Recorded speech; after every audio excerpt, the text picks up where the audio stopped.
بسم الله الرحمن الرحيم والحمد لله رب العالمين والصلاة والسلام على أشرف الأنبياء والمرسلين نبينا محمد وعلى آله وأصحابه أجمعين. أما بعد, Assalamu alaikum wa rahmatullahi wa barakatuh. My dear respected brothers and sisters, welcome to your show Ask Eman, the show where it gives you the opportunity and the platform to pick up your phone and call us live here in the studio by calling us on 0203 5150769.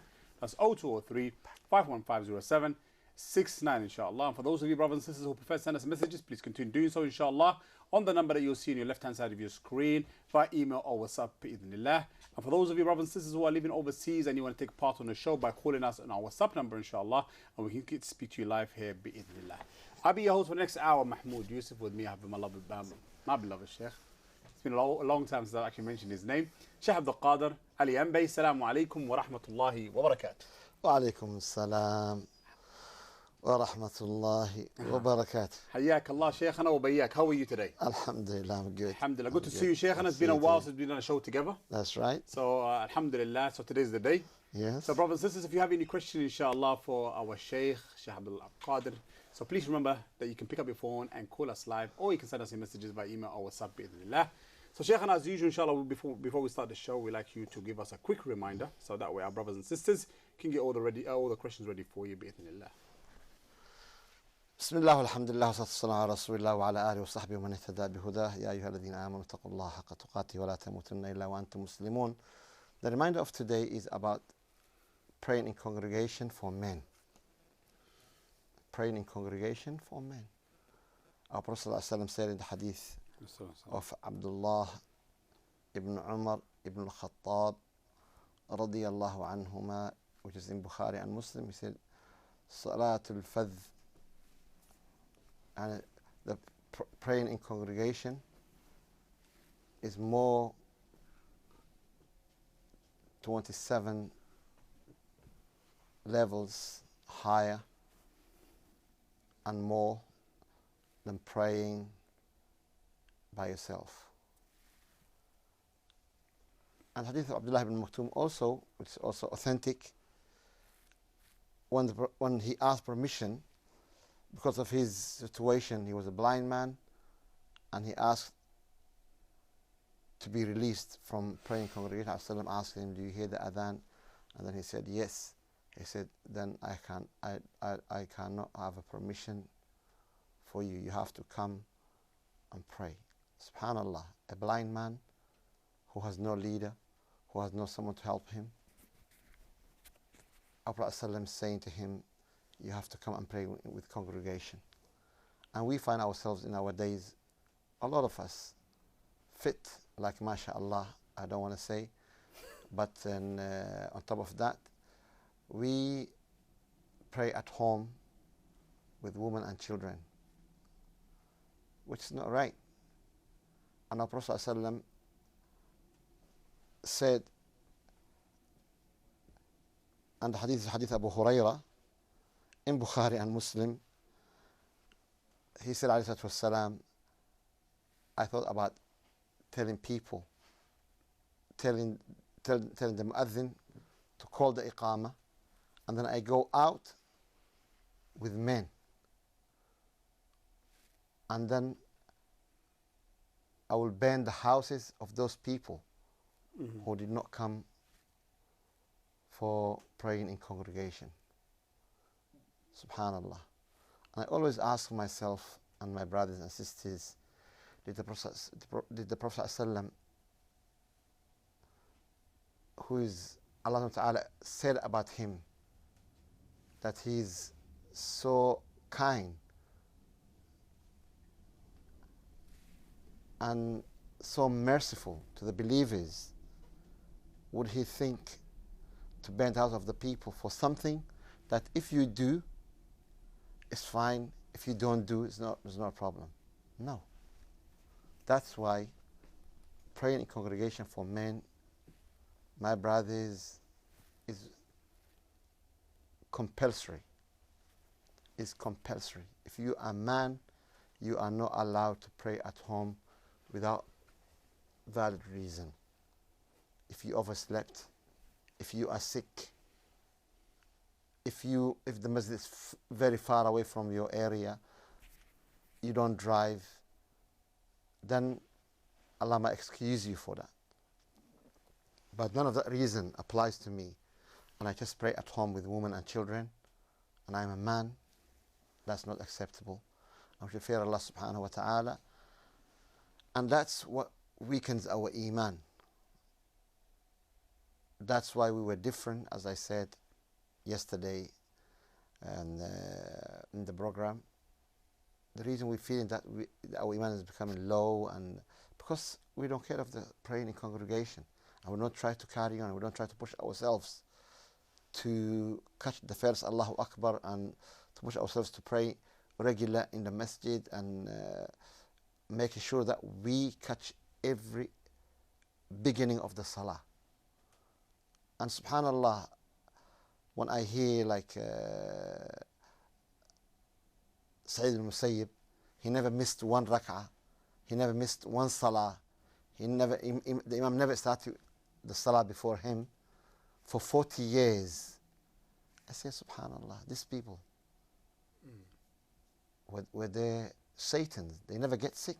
Yes, they used to get sick, but even when he's sick, he doesn't allow himself to pray at home. And that's why كان يؤتى بالرجل يهادى بين رجلين. They used to bring a man, two people are holding his shoulders. He doesn't want to pray at home with women and children. He wants to pray in the masjid. No. And then, subhanallah, but for me and you, when we got a little headache, I'll say, I got a headache today, I'm going to pray at home. Yeah. Subhanallah. And when I heard and I read about Al-A'mash Sulaiman ibn Mihran, the young tabi'i, and the student of the Sahaba, one of the youngsters, his son cried when he was on his deathbed. No. And then he said, my son, cry or don't cry. Wallahi, I did not miss one salah for 60 years. Wow. 60 years. He said, I did not miss one salah. Wow. Where are we from these people? Where are we from these people? And we cannot even like take care of taking care in, like for 40 days. We were trying in Ramadan. Mm-hmm. And like we struggled. I remember each one we asked, oh, I missed one salah, oh, I missed one salah, I missed one salah. Just to pray in Ramadan and 10 days of Shawwal, to pray in congregation in the masjid, not missing even one salah. Mm-hmm. And being on the front line when the Imam is saying Allahu Akbar. No. A lot of us could not keep it. SubhanAllah. Could not keep it. That's 40 days. We're not talking about 40 months Or 40 years. or 40 years or 60 years. No. No, we are talking about 40 days SubhanAllah. to gain, to be free from hypocrisy and to be free from the hellfire. May Allah guide us all and protect us all and make us among those who takes care of their praying their salah in congregation as men. Ameen. Jazakallah SubhanAllah, khair. Shaykh, this reminds me of the topic of sisters when they're trying to, or making an effort to come to the masjid to pray in Jama'ah. Yeah. Now, SubhanAllah, if this rules was applied to them, you probably wouldn't even hear a sister saying, I want to come. I'm not saying Yeah. all sisters generally speaking, but Yeah. when you see them like really want to pray in Jama'ah Yeah. and the masjid, and they always Yeah. ask you, what Yeah. time do you guys open, what time do you guys close? Is there Fajr prayer for sisters? Yeah. Is there The Jum'ah night for prayer for sisters? sisters, Taraweeh? yeah. But you don't hear this for the men, For men, actually, no. because it's a must for them. Yeah. So it's the other way around. Because it's a must, they don't want to do. But because it's not a must for them, they want to come. So Shaykh, I've got a question in regards to this matter, and that is the front row. You mentioned Yeah. about the challenge that you were given to the brothers that they should come to the salawat, all for 40 all salawat for 40 days, front row, without missing the takbir. Yeah. Now, so now I'm just wondering, Yeah. what is the reward of praying in the front row? And if somebody offers it, and you see this in a message sometimes, that someone says to you, no, you go to the front. Yeah. What's the reward of the front row, and how would you react if somebody says you take this front row? Allahu Akbar.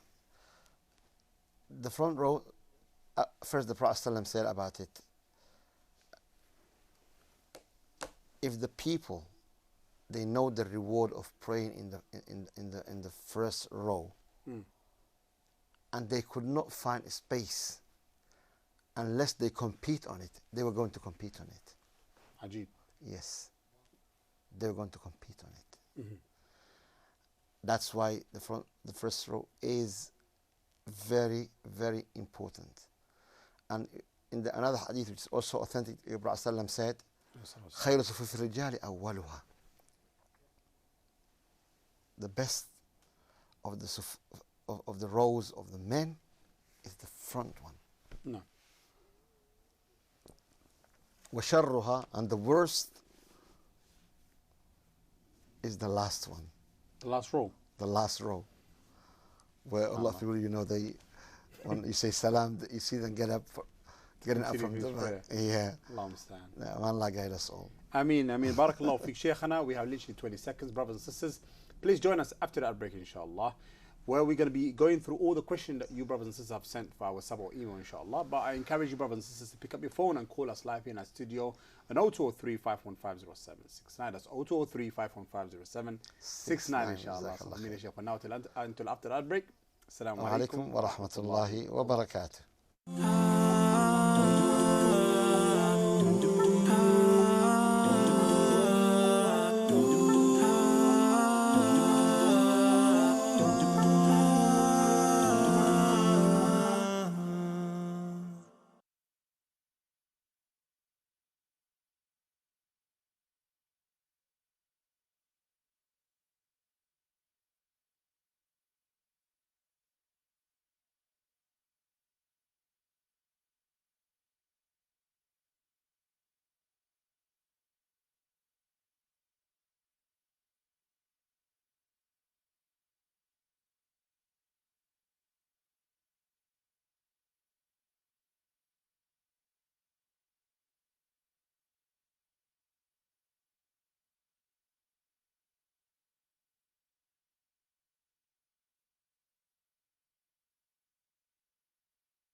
بسم الله الرحمن الرحيم والحمد لله رب العالمين والصلاة والسلام على رسول الله. Assalamu alaikum wa rahmatullahi wa barakatuh. My dear brothers and sisters, welcome back to your show, Ask Eman, part 2. Shaykhana, we're on part That's 2. right. Inshallah. Alhamdulillah. So, brothers and sisters, if you have any questions, please remember to pick up your phone and call us live in our studio on 0203 515 0769. That's 0203 515 0769. And for those of you brothers and sisters who prefer, send us your messages. Please remember, you can do so, inshallah, by sending it by email or WhatsApp, inshallah. And all the details that you need to know is on the left-hand side of your screen, bi'idhnillah. So, inshallah, I'm expecting a few calls from overseas. This is why we normally give our WhatsApp number, inshallah. So, for those of you who prefer to send us a message or call, so use the WhatsApp number, inshallah, and call us live here, inshallah. So, Shaykhana, before that, we were talking about the importance of male praying in Jama'ah. And then we spoke about the front row itself. Now, I want to elaborate more in regards to the front row. You mentioned the reward that you can get from the front row and somebody who's at the back. Now, I want to understand, and I heard this, I'm not quite sure if it's actually authentic or not, that praying in the front row it's better for you to pray on the right-hand side than the left-hand side. How correct, how accurate is this? There is general hadith which supports doing everything from the right side. But the hadith which is a thing about this is not that strong, and that's why in the front row, whether you pray on the right, on the left, or behind the imam, is all same, inshallah. And the other thing is what I heard in regards to praying right behind the imam itself. Literally right behind the imam is more of a reward than praying on the left or the right. Is that correct? I don't have any evidence on that. Yeah. Because I've seen that in Ramadan as well, in the masajid where Alhamdulillah. Alhamdulillah. Shaykhana, inshallah, we're going to start with our first caller before we start going through our WhatsApp questions. Let's take this callers, inshallah. Assalamu alaikum. Welcome to Ask Eman. Hello, assalamu alaikum. Wa alaikum salam. You're live on Ask Eman. What is your question? My question is, if I've accrued money in my account and it's not been 1 year, do I have to pay zakat before it's accrued 1 year or after 1 year? Right, no problem. MashaAllah. Do you have any other question? Yeah, I was arrested and I had to spend a night in the cell, and I didn't realize, but I recited out loud and I had the Quran in the cell. So I didn't quite understand what was the second question. Sorry. Second question was exactly, sorry? I went to prison one night, and the prison cell, it has a toilet in the cell, but I didn't realize that I can't recite the Quran or recite my salah aloud, so I need to ask them, will I be sinful for that? No problem. No problem. We'll get it answered for you. Any other questions? No, that's it. Barakallahu feekum. Shaykhana, the first question in regards to money. The money itself. If the money's been sitting in your saving account for more than a year, or less than a year. Let's start with the more than a year. Are you obliged to pay zakat for that? Yes, if it's more than 1 year, you apply to pay zakat on it. And if it's less than a year, but you have not spent anything from it? You don't have to until it completes 1 year.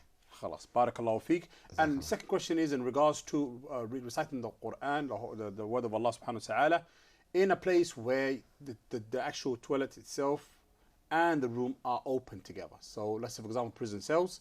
Or sometimes you find places where maybe you'll be sharing accommodation, but the toilet itself is actually within the bedroom itself, and the doors are open, like an ensuite toilet. Yes, no problem. You don't have to pray inside the toilet, but you can pray and outside in the cell. And, no, I mean like in the room itself. Yeah, in the room itself, you can pray. And can you recite the Quran out loud in the cell? Yes, no problem. No problem with doesn't that, matter. Yeah, it doesn't matter. And the same ruling apply for the ones where the toilets, for example, or the toilet, a bedroom, then you have an ensuite toilet, the doors are open. Do you have to close them to perform your salah? Or No, recite the you don't Quran? have to. It doesn't You don't have to, it doesn't matter. Khair. It doesn't make any difference, inshallah. Barakallahu feek. Shaykhana, next question we have is via WhatsApp. Starts with Assalamu alaikum.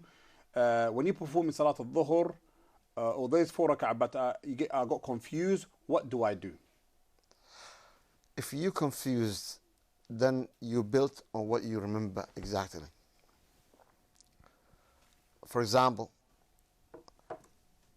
I am praying on the 3rd rak'ah. Now, and then I got confused. Is it the 2nd rak'ah or the 3rd rak'ah? I wasn't sure. Yes. Then what am I going to do? What I'm going to do is I built on what I am sure about.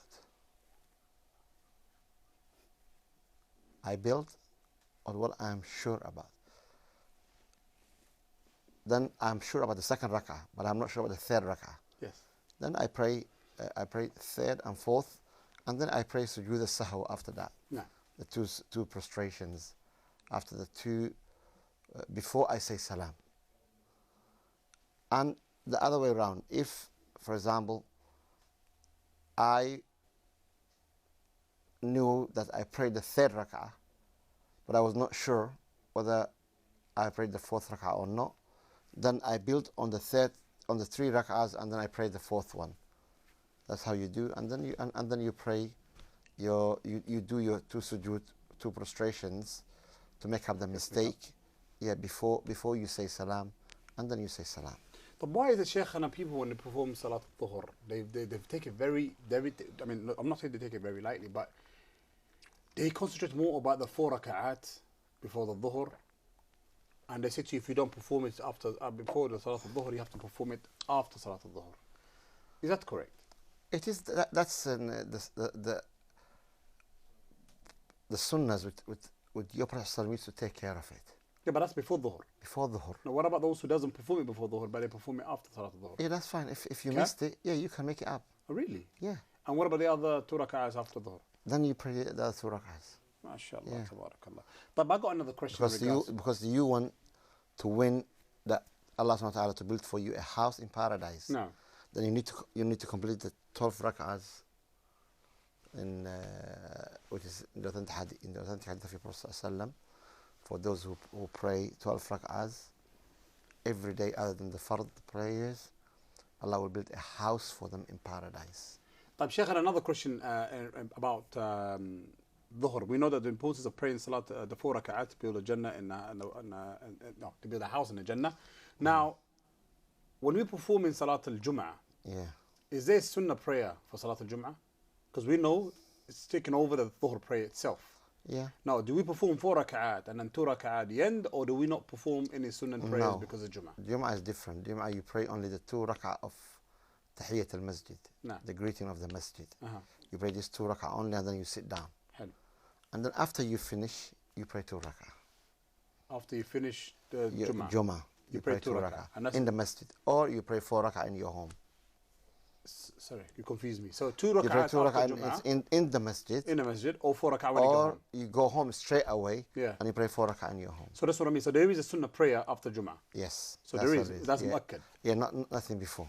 Because some people, when you say to them, I'm praying my Sunnah after Jum'ah, they're like, where's the proof? Who said it's a must? Who said it's this and this? It's not must. There's nothing must. No. We're talking about sunnah. Sunnah. No. Yeah. Is there a hadith for that? Yes, there is. There is a proof. Yeah. But again, sorry, I'm going to have to bombard you with more questions of the masjid itself. Because Okay. your reminder was about the masjid. Okay. So those any brothers especially who are watching the show, they might benefit from this. Yeah. Now, what about if we went to Salat to pray Salat al-Dhuhr, and you obviously reached when the Iqamah is happening.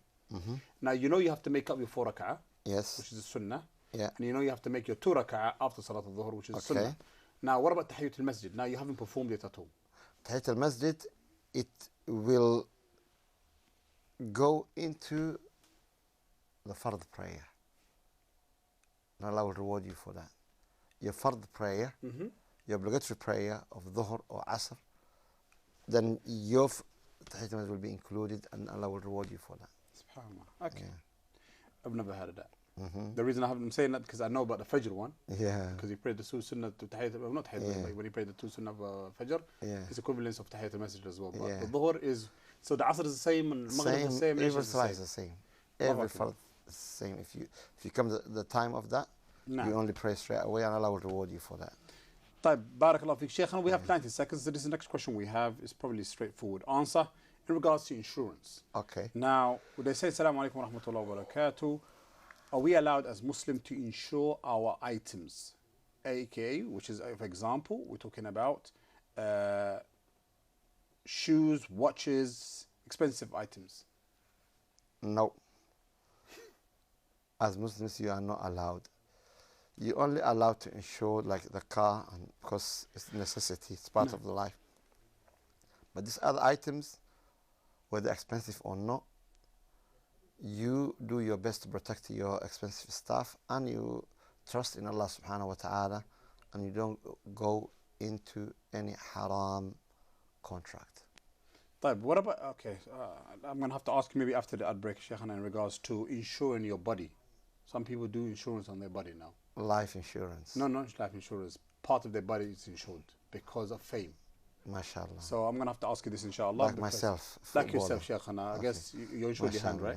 Not yet. MashaAllah, tabarakallah. So brothers and sisters, join us after that break, inshallah, where we'll be asking insuring your body parts. So a lot of people heard this. I mean, this is something common that's happening, that people insure their body parts, which I've heard recently, subhanallah. So we'll get this answered for you after the break, inshallah. So brothers and sisters, join us after that break, inshallah, for more Ask Eman from me and the Shaykh. For now, assalamu alaikum wa rahmatullahi wa barakatuh.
بسم الله الرحمن الرحيم والحمد لله رب العالمين والصلاة والسلام على رسول الله. Assalamu alaikum wa rahmatullahi wa barakatuh, my dear brothers and sisters. Welcome back to your show, Ask Eman, part 3. MashaAllah, tabarakallah. Brothers and sisters, please remember, if you do have any question, to pick up your phone and call us live in our studio on 0203 5150769. That's 0203 5150769. For those of you brothers and sisters who prefer to send us messages, please remember you can do so, inshallah, with all the details that you need to know. It's on the left hand side of your screen, bi'idhnillah. So brothers and sisters, let's continue with most of the questions that we have. Before the outbreak, we're talking about, or we mentioned before the outbreak started, is that the third segment we're going to talk about body parts insurance. So now we know most celebrities, we're talking about, for example, a sportsman, sportswomen, footballers, they insure, for example, their legs. Now, is this Islamically permissible? And if it's part of your contract, can you actually deny it and say I can't do it? And what does Islam say about that? Allahu Akbar. Anyway, and I think they haven't reached the level of making it part of the contract. Oh, he hasn't. It's not part of the It's contract. not part of the contract, but some people, they do it with their own. They do it themselves to ensure their body parts, like the foot and so on. Yeah. And but Islamically, it's not allowed. It's not allowed, and the person should trust in Allah Subhanahu wa Taala for whatever happens to you, and you should accept whatever Allah has written for you, because our Prophet ﷺ advised us. He said, "Ma akhta'aka lam yakun liyusibak." The thing that you missed you, Allah has written for you that was not going to happen to you. Sir. And whatever was going to happen to you We'll never miss you. will never miss you. Sir. Then you should have that belief, and you should get on with your life. True. And you should not worry, inshallah, tabarak wa ta'ala. Allah subhanahu wa ta'ala will protect you. Our Prophet ﷺ told us and taught us how can we protect ourselves. If I do that, I don't need insurance. Sure. That's better insurance. No. With Allah subhanahu wa ta'ala, and I trust Him. And when I do that, I pray my Fajr in congregation, I do my adhkar, that's it. You're protected. I protect it With no money. with no money involved. No.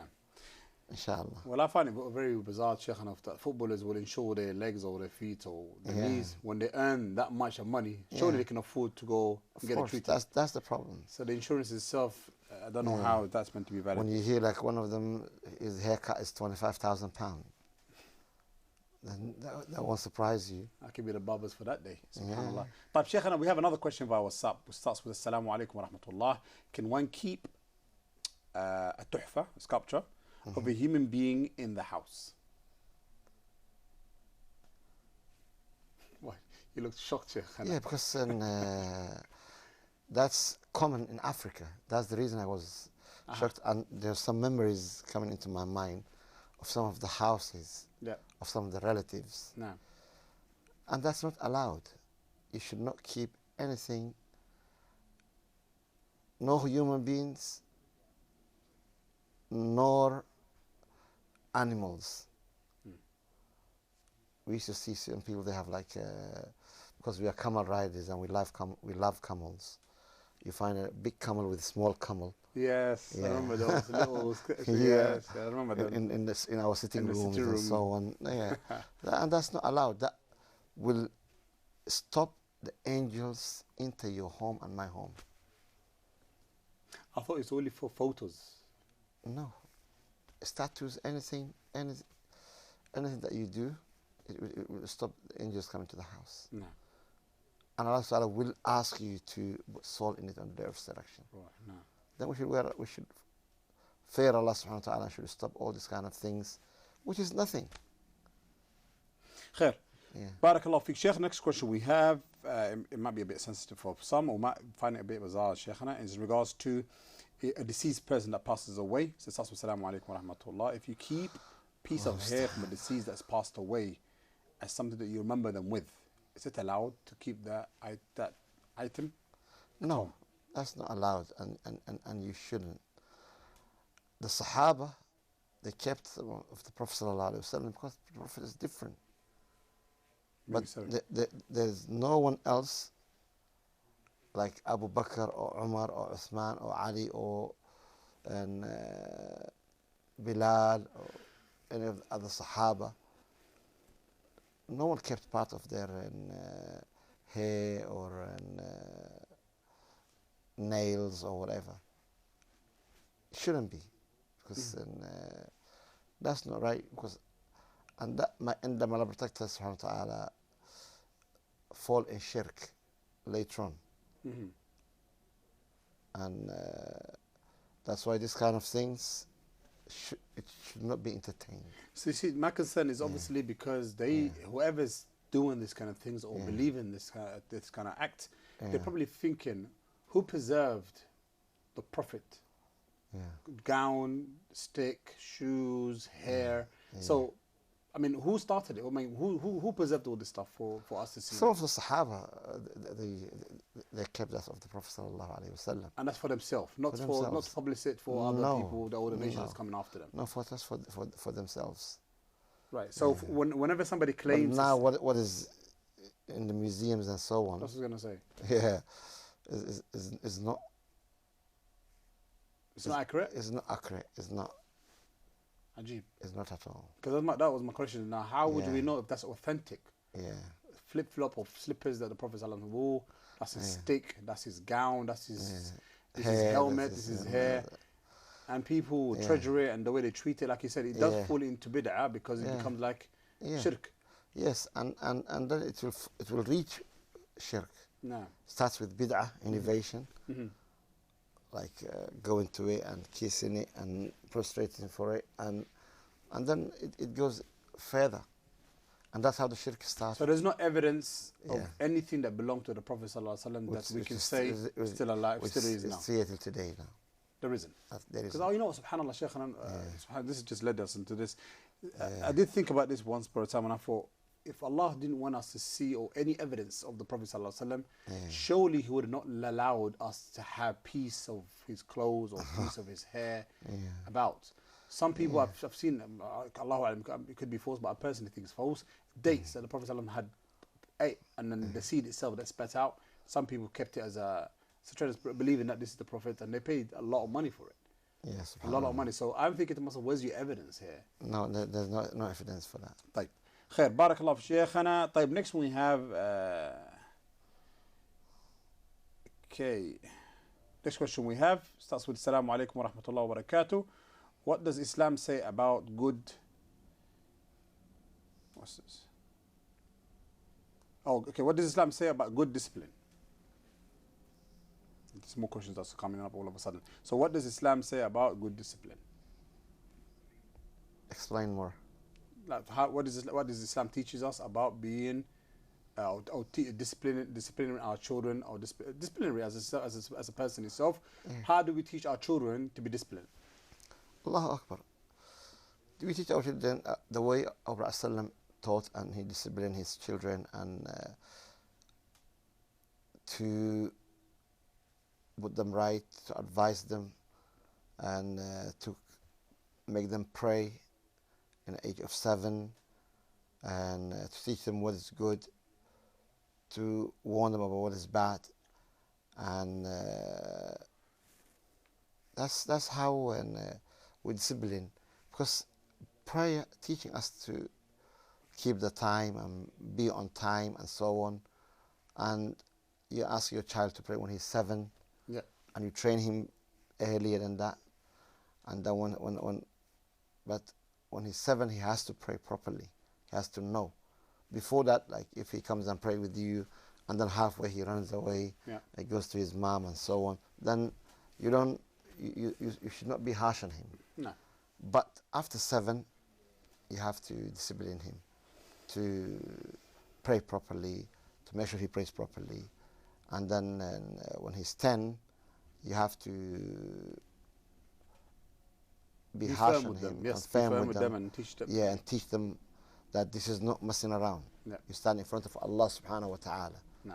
And that's how, and also the way our Prophet, when he saw that child was eating with them, and then he saw that his hand was going everywhere. He said, Ya ghulam, oh young boy, Sammillah, say Bismillah. When you are eating, you say Bismillah. وَكُلْ بِيَمِينِكَ, and eat with your right hand. وَكُلْ مِمَّا يَلِيكَ, and eat what so close to you. Don't go everywhere. You should eat that and gently. That's how Allah disciplines the children. Allah Ta'ala guide us, but we need to act upon that, and train our children to be like that, the way they eat, the way they sleep. We're in 20 seconds, Shaykhana, but mainly the moral of this, inshallah, is practicing what you preach. So, for example, whenever you teach your children, you're supposed to be practicing yourself. Brothers and sisters, join us after the outbreak, inshallah, for more Ask Eman. I know we have a brother or a sister on the phone that was waiting for us to pick up the phone. Please join us after the outbreak, inshallah, for more Ask Eman. For me and the Shaykh for now, Assalamu alaikum wa rahmatullahi wa barakatuh.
بسم الله الرحمن الرحيم والحمد لله رب العالمين والصلاة والسلام على رسول الله. Assalamu alaikum wa rahmatullahi wa barakatuh, my dear brothers and sisters. Welcome back to your show, Ask Eman, part, lost count. 4. Part 4. Brothers and sisters, please join us after. Well, I was going to say join us after the break. Brothers, you join us after. Before that break, we were speaking about the importance of the majority when it comes to the fastings and when it comes to no fasting. What we were talking about, Shaykhana, in regards to it was meant to be leading to the questions. Subhanallah. Khair, I've forgotten it. So, brothers and sisters, please remember to join us, not to join us, call us on, if you have any question in 0203-515-0769. That's 0203-515-0769. We have a few callers that we were waiting from before the ad break. So let's start taking those calls, inshallah. Assalamu alaikum. Welcome to Ask Eman. Hello, assalamu alaikum. Assalamu alaikum. Can you hear me? Allah can Ask Eman. Assalamu alaikum. Hello. Right. Hello, Yes, assalamu alaikum. Wa alaikum assalam. Hi, I have a question regarding fasting. Go ahead. Bismillah. So I try to, I fast on Mondays and Thursdays for Sunnah, and I had something happen like when I was fasting on a Thursday, and I wanted to ask a question of what would happen during the month of Ramadan. So basically, I was fasting on a Thursday, and it was my last day of finals, and I had been getting less than 2 hours of sleep days before. So Thursday was my last day of my final, and I was fasting that day. And I fell asleep before Maghrib, after Asr. Right, because the line is cutting off, sister, we're struggling to understand the question. So is it in regards to Shawwal or Ramadan here? Huh? Right. Brothers, You're breaking up, sister. I can't get the...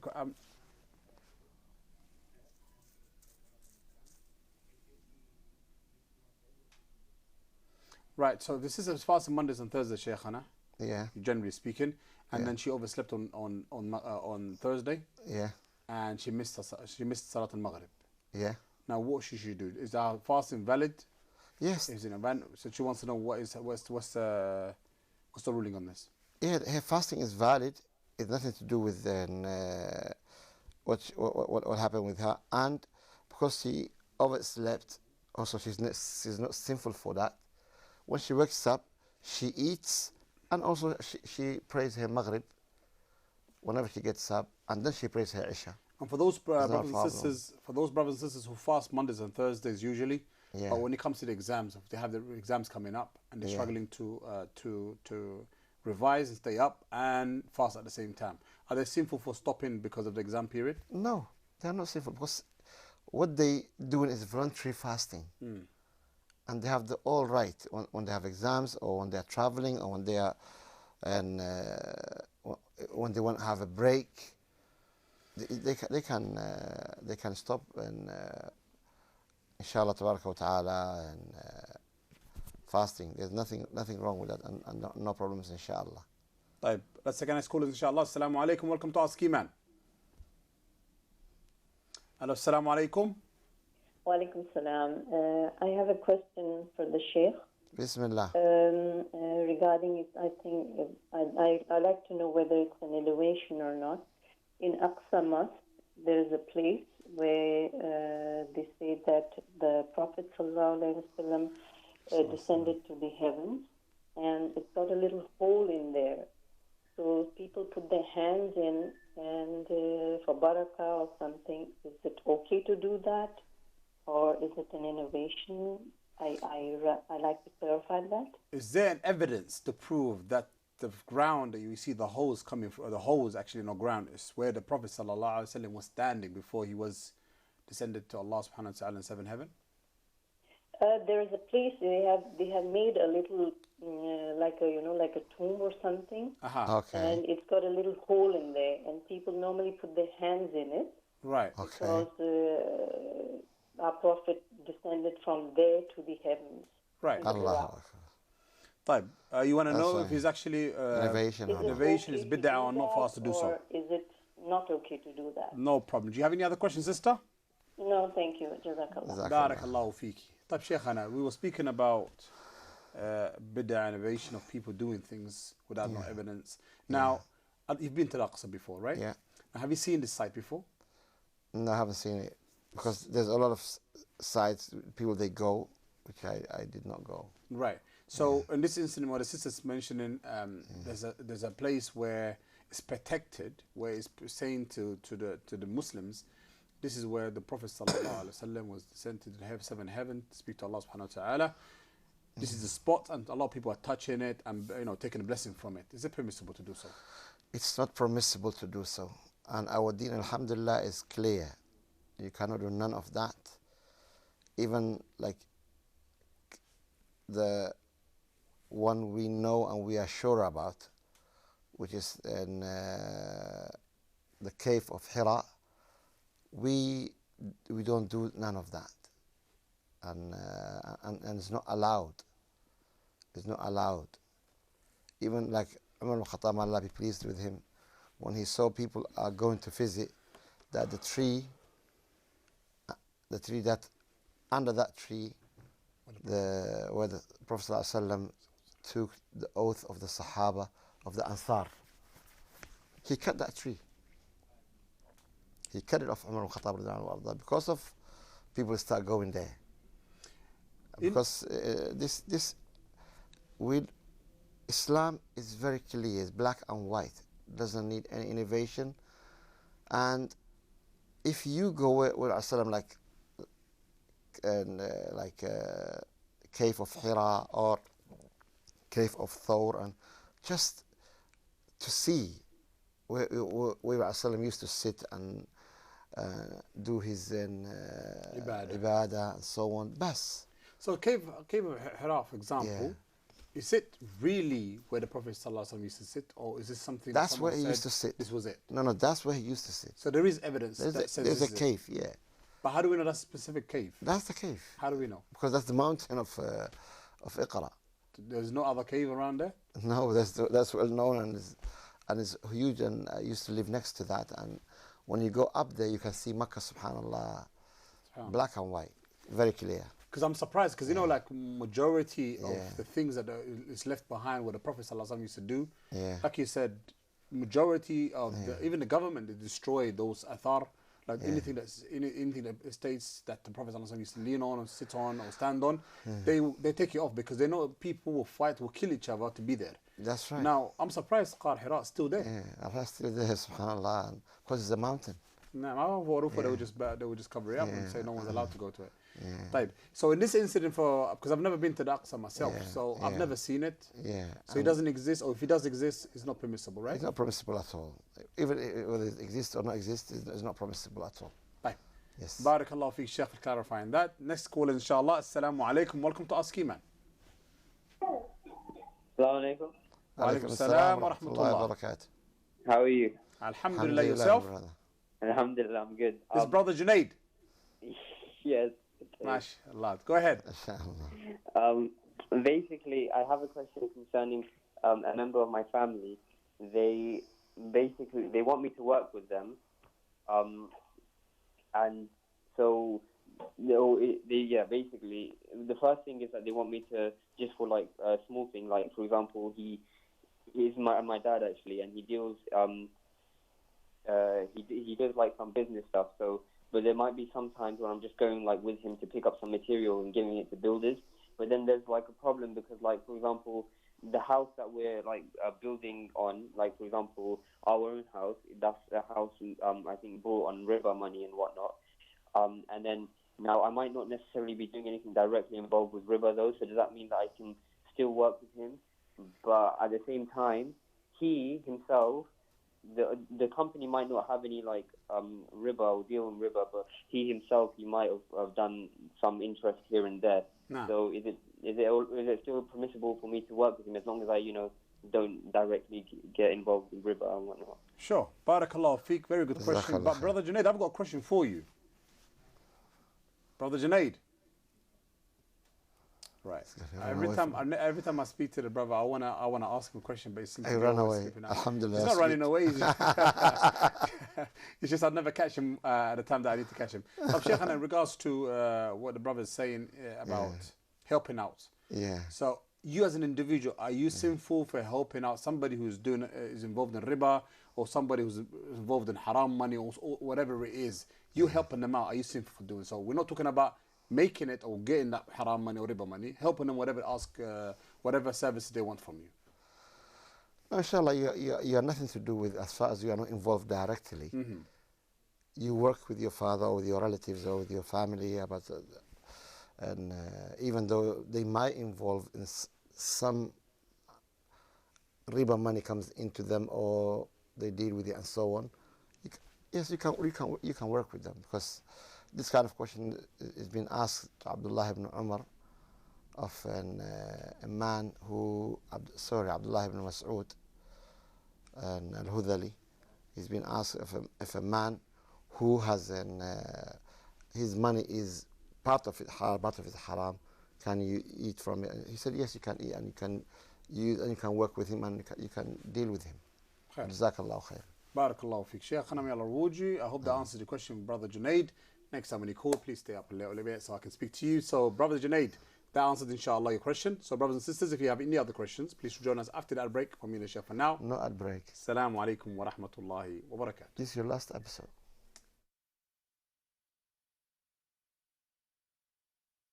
Ooh.